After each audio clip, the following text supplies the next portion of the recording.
Me detectaron un cáncer de seno y dije, si me quedo aquí en Venezuela me voy a morir.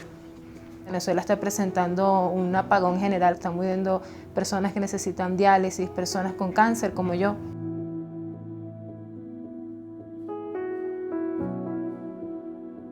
Tenía mucho miedo porque estaba sola con mi bebé de 10 meses.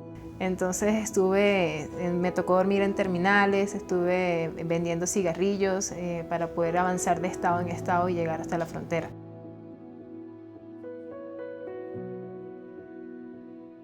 Llegué a este sitio del refugio y fue excelente porque más allá de haberme dado un techo o una cama donde dormir, me dieron una seguridad emocional que yo no traía.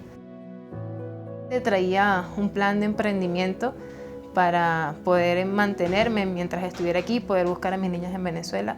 Trabajaba desde las 5:30 de la mañana hasta las 11 de la noche y las logré ir a buscar. Yo tuve la suerte de que pude salir a luchar y me siento mal y me duele la cabeza y me duele el seno, pero me monto a mi niña en el canguro y me voy al trole con la mayor de las ilusiones, pensando que mis hijas pueden tener posibilidad de comer bien aquí. Simplemente estoy agradecida con el pueblo ecuatoriano y de tener a mis hijas ahora conmigo, eso ya es una bendición.